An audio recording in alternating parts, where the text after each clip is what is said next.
career. So I'm going to leave it over to Mr. Alexander now. Thank you very much. Thank you. Good evening. Firstly, I would like to apologize for the president of South African Rugby, who has had an operation and he cannot get around, so he's not here tonight. I'd like to open by thanking the selectors and the coach for their work they have done in selecting such a strong squad. Secondly, I would like to congratulate the 31 members chosen on behalf of everyone in South African Rugby, and I wish them well for the tournament. My congratulations and thanks to the players who are unfortunate to have not made the team. For them, we thank them for the hard work they've put in over the past few months, and I will ask them to persevere. There will be other tournaments. To the coach and squad, we have full confidence and support from Saru and the rugby community, and we're looking forward to seeing the first game in Brighton. And now it's time. We need a good story to tell in South Africa, and we need a World Cup to be a good story to tell. Thank you. Thank you for the question. This one again. Jaja, what's your mic? Sir?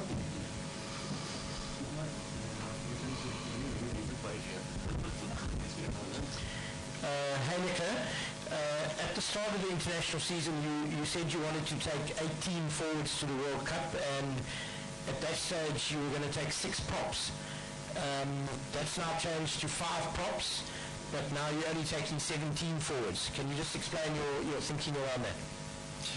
Yes, first of all, Coach can't remember that far back, so no, it's a note. No, I just feel that in every single position you have to be covered. There's a rule that if somebody is injured, you can't just replace him the next day. There's a 48 waiting window before you can replace someone. So we looked at all the scenarios, took everything in consideration, and we do have a guy like Kuni and Trevor in a lesser sense that can play both sides. So we just felt it's better to go with reserve in every single position. If guys get injured, if at captain's run or sick during the night, you can't just bring a guy in. So I'm happy with the balance of the squad. We always would have been a little bit short at the backs. So, after we've looked at everything, I think it's the right mix.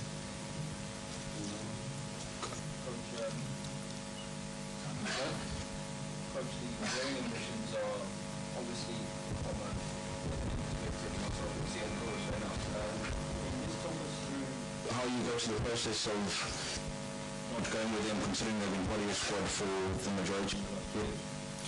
Yeah, first of all, I just want to say it's unethical to discuss things with players that you've spoken to them in private and things that you don't want to show the world what's their weaknesses. But it was a very, very tough decision. Marcel is a guy I've always highly rated. Unfortunately, at this stage, he's still injured. Franco will be just right for the first game, and Dwayne as well. You can only take 5 loose forwards, so it was always a 50-50 if he will be ready for the first game. Kobus Reinach has really played well. Unfortunately, same as Paddy, was injured for most of the year, and tried to give him game time of the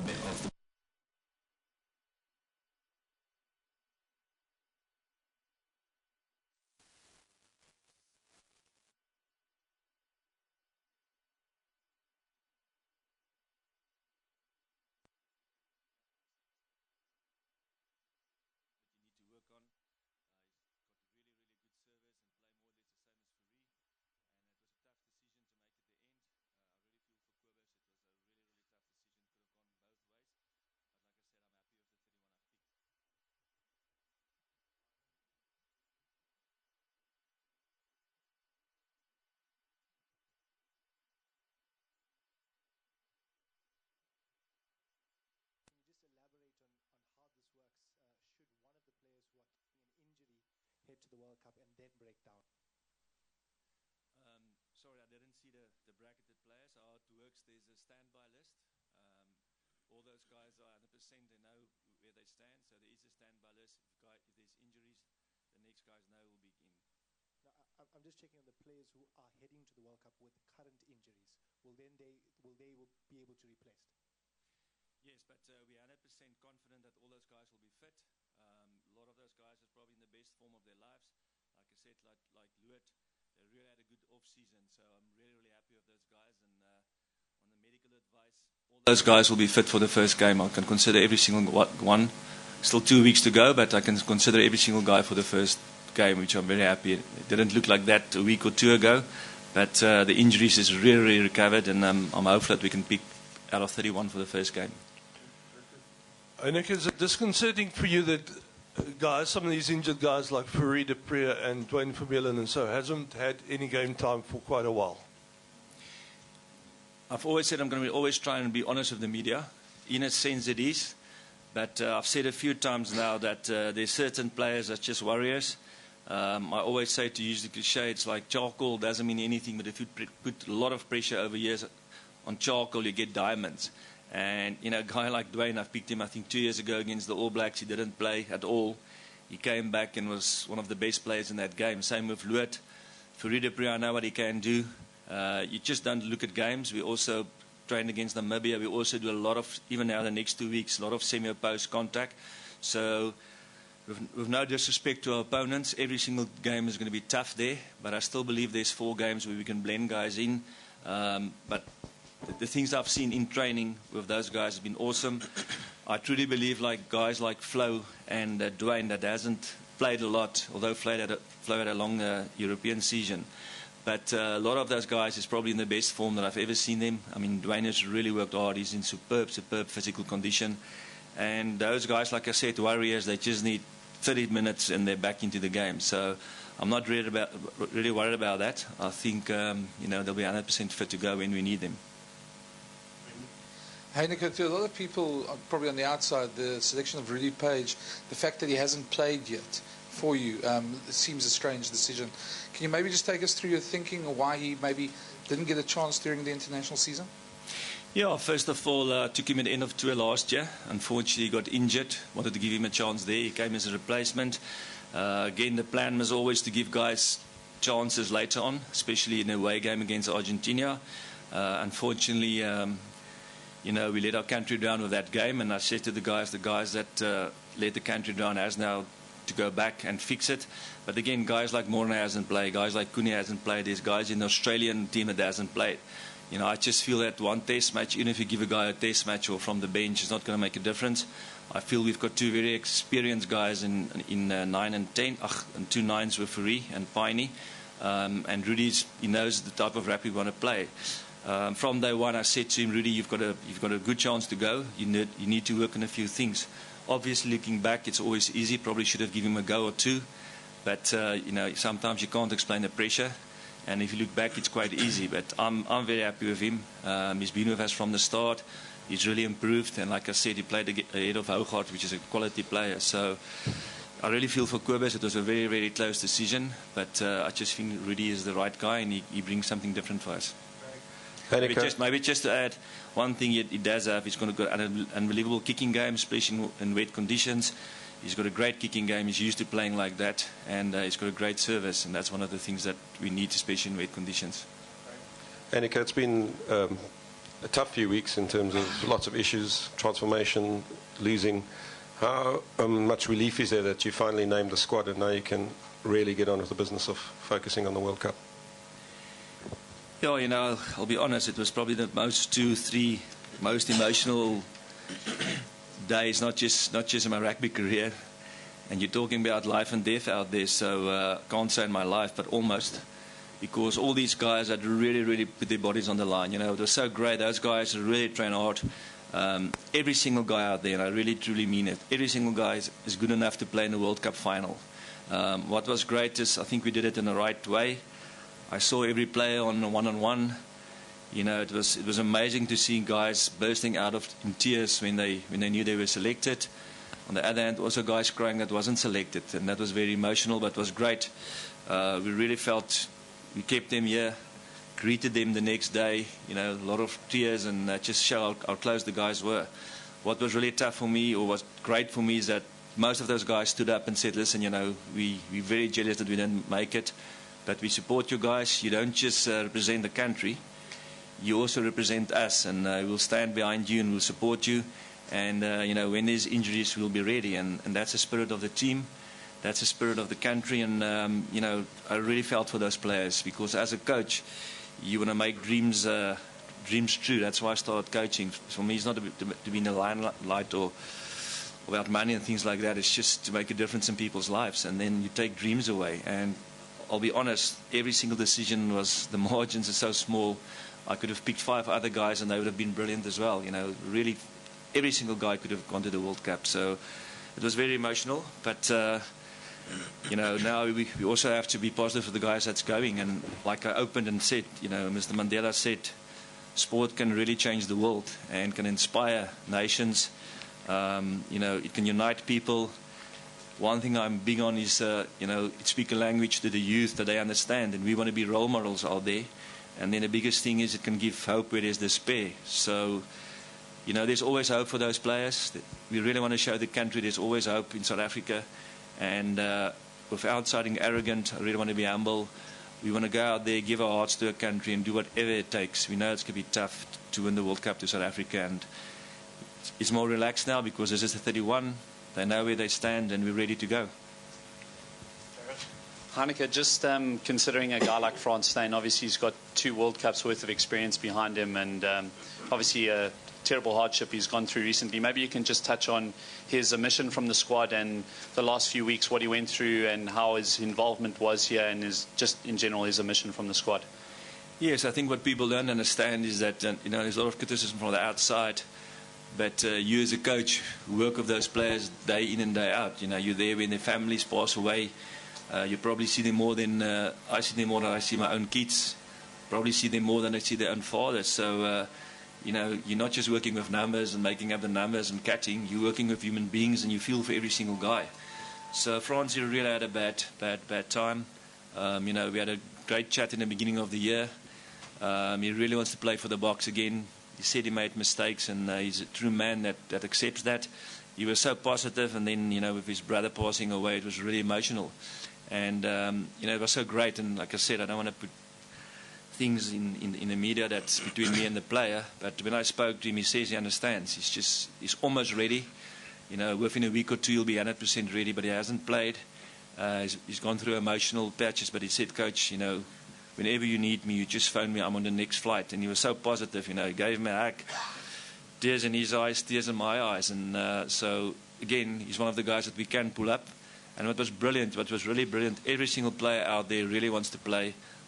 Positive, and they know if they get a chance, they're going to do it for their country. And there's been a great vibe in the team. But like I said, it's not just France. A guy like Jan Serfontein, you know, he's played last year. He's not in the team. You know, Heinrich Rousseau has done well. I can go through all the names. It's been so close. You know, a guy like Steven Kitchov has really played well. He's a guy that impressed me. Heinrich has proved me wrong. So every single guy out there, and I can just keep on naming Lionel Mapu, everyone. But unfortunately, you have to pick 31, and you have to stick with those guys. And again, I think the balance is right, and this is the guys that has to go and do it for us. Jean, the coach has mentioned the emotion of the last week, and for you in particular, this must be a very emotional time, given your unfortunate history at World Cups and the challenges you've had to overcome this year. Yeah, as players, you don't remember that far back. But you know, a lot's been said about my past. I'm more concerned about the present and where this team is heading into the future. You know, injury is always part of sport and definitely part of rugby, and I've had my fair few. But I think it's the way that you come back and what you learn from those hardships. That's what counts. And certainly what I've learned over, I suppose, the last 8 months since Wales, and you know, now fracturing the jaw and feeling like a teenager with braces again, it's about the people that you do it with. That's what makes it worth your while, and that's what makes it really special. And you know, the coach and the selectors have selected 31 guys, but you know, 31 fantastic rugby players. But let me tell you, it's 31 unbelievable people as well. And you know, I don't think I would have found myself here if it wasn't for the support that I got from my fellow teammates, from the coaching staff, from the medical staff. You know, think Rene Naylor and Steph de Toy and so many others, they went out their way to get me here again. And obviously my family as well, you know, those people got me here. And I think that's why we feel this, not burden, but this responsibility as a Springbok team to go out and represent our country, you know, make our country proud, make everyone proud that calls themselves a South African. Because so many has given so much to put us in this position. And we owe it to all our supporters to go out and make the country proud. So it's not only me, it's, you know, there's so many special guys within the squad that has gone through so much. You know, miracles happening every day, and I certainly get my inspiration from them. So a fantastic occasion today, so special for each and every one of us. And you know, hopefully starting with the people in this room, we can get behind the team and just see a very successful campaign in England. And after John Cardinelli, we'll do 2 more in English, and then we'll swap to Afrikaans. Thanks. Heineke, can you just elaborate on the loose forward mix? Obviously, you mentioned Heinrich Brousseau. Looking at the conditions in England, very tough at the breakdown. Having Flo as a specialist helps. Are you happy with the reserves you have in that position, especially? Yes, you know, Sia's played there this year as well. I've always said to him, I think he still needs to specialise on the open side, but he's played both ways. Skull can play there as well. So we've got 3 guys there. If there's injuries, Heinrich and Marcel is on standby, so that can help. But I'm really happy with the mix. You know, it was tough that picked the locks as well. But Peter Steph can, you know, we've been struggling with big ball carriers. With Dwayne 100% fit, and Peter Steph backing up as a lock and as a open side, a loose forward as a blindsider. I think it's a good mix. So I think we've covered. I'll be honest, I wish I could take 7 loose forwards because Heinrich has really played well lately. But again, you know, you have to go with guys that's been there. You have to go with guys, and you have to have the balance. And it can happen. I know it sounds strange, but it can happen when there's an injury. Somebody can come from the outside straight into the squad. What is difficult that you can only take 31. So it's horses for courses. But like I said, it can happen if there's an injury, and you know, somebody can come from out of the squad and even start or go straight into the bench, and that's going to happen. Can happen at prop in every single position. So I'm happy with the mix of the loose forwards. Yes, we. You know, we've worked hard on the breakdown. It's still 2 weeks, but we're really going to focus on that. That will be important. But I think we've got great guys that can sort it out. And it's not just the open side. You know, guys like Jesse and Damien is brilliant there as well. Busy is there. And what really makes a difference for us, and that was the 50-50 choice, is like, although Dwayne plays 8, he actually plays like an open side because he's the guy that probably with flow steals the most balls in the games. And Bismarck for that matter as well. So, you know, you either go with true open sides, but you also have to look at the line-out options. So it was really difficult to pick them like every position, but I think the 5 there, and especially Peter Steph came through as a big ball carrier as well, also gives us more options.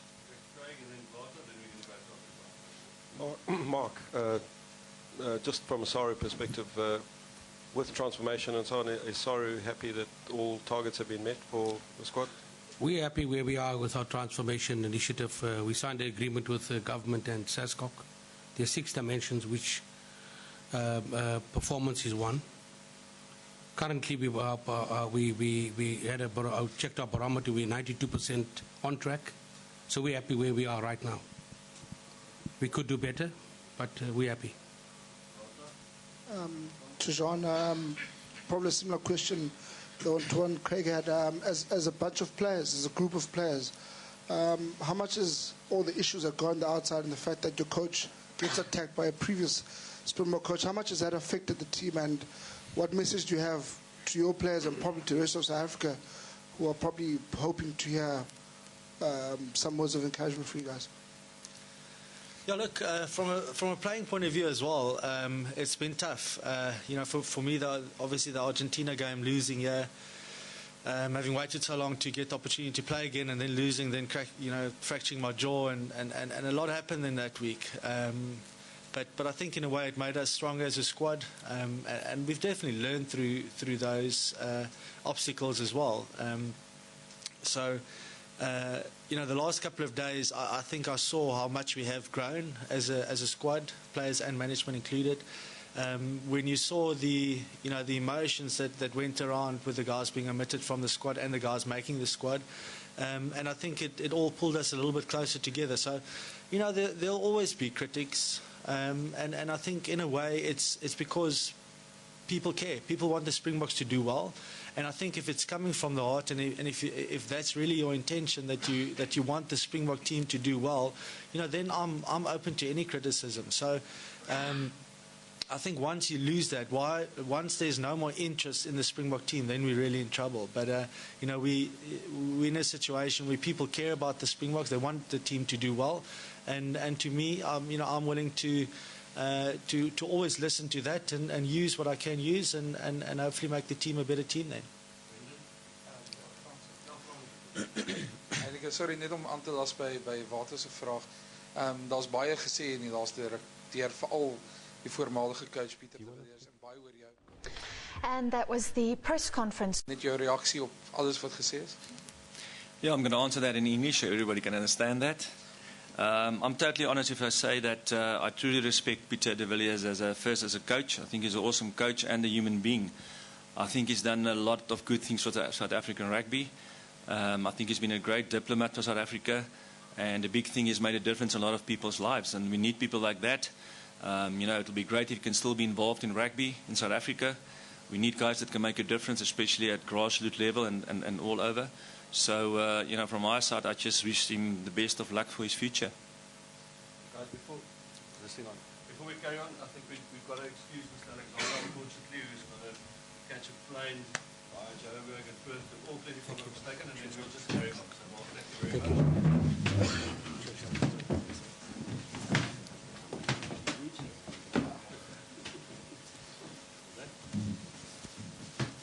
Right, let's carry on with Afrikaans questions. Anyone else? Anyone interested?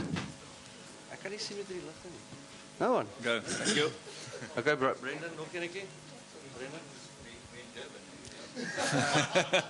Oh, ek vergeet. I forgot. Eintlik net vir die radiostasies in Afrikaans net jy happy met die obviously is baie bly met die span, voel jy hierdie is die span wat die wêreldbeker kan wen? Ja, ek dink so Brendan, ek dink so ek gesê het ons wil graag die span agter ons kry, die land agter ons kry, ons wil graag die land trots maak. Ek voel regtig dat Suid-Afrikaners as hulle afgeskryf word, as hulle op ons beste, ons het nou weer gesien toe ons medaljes gewen het in die wêreldspele. Ons is trots as Suid-Afrikaners en ek dink hierdie span is goed gebalanseerd. Jy moet ouens kies wat karakter het, ouens wat as ek die Engelse woord kan gebruik, mentally tough of geestelik gehard.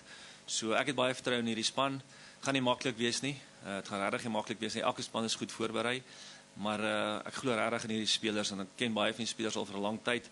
En hoe groter die druk, dis wanneer dit deurkom. Jy wen toernooie soos hierdie net met druk, nie hoe goed jy speel nie, jy moet die druk kan hanteer. So ek is baie trots op die spelers. Ek voel regtig sleg vir die spelers wat dit nie gemaak het nie, hulle het net so hard geoefen. Hulle kon enige kant toe gegaan het. Hulle is regtig positief. Ek voel regtig vir hulle het my lank gevat om oor dit te kom, maar die 31 spelers is gemotiveerd en ons kan nie wag om te gaan nie. Heineke, jy is een van min nasionale afrigters wat sy span van reg oor die wêreld kan nou kies. Hoe voel jy as afrigter dat die ervarings wat hulle oral opdoen jou help in ter voorbereiding vir die wêreldbeker? Ekskuus, kan jy net weer die vraag herhaal? Jy is een van min nasionale afrigters wat jou span van reg oor die wêreld kan kies. Hulle speel oral rugby. Hoe ervaar jy dat die ervarings wat hulle opdoen oral om die wêreld deur rugby te speel, hoe help dit jou ter voorbereiding vir die wêreldbeker? Ja, ek dink eerstens as mense kyk na ander lande ook, as Suid-Afrikaanse coach, ja. As mense kyk na ander lande, die meeste van die lande doen dit nou. Ek dink op die einde van die dag is almal Suid-Afrikaners, en ek dink baie van die spelers, veral wat in Japan gespeel het, mense wil nie aanmoedig om te gaan nie, maar baie van die spelers soos Skalk en Fourie het ander eienskappe en karaktereienskappe teruggebring in hulle spel. Morgen baie van die spelers wat in die noordelike half van ons speel het baie ander goed geleer, veral in daai toestande. Op die einde van die dag het ek altyd gevoel moes met die beste 31 kies. Ons almal is Suid-Afrikaners. Ons almal wil ons land trots maak. So ek dink ons diepte is nie meer wat dit was in Suid-Afrika nie. Dit is jammer. Mens wil graag net uit Suid-Afrika uit kies, maar dit is nie moontlik op die oomblik nie. En weer eens weet op die einde van die dag al ons bloed is groen. Almal wil graag wen. Almal wil ons Suid-Afrika trots maak en almal is trots as Suid-Afrikaners. So dit was 'n maklike keuse. En soos ek gesê het, die beste 31 spelers is gekies. Right, thank you very much, everyone. That wraps the press conference. Andy will escort all the non-TV people across to the other side, and we'll start with the mixed zone in a couple of minutes' time once everyone is settled. Thank you very much. Thank you very much. very much.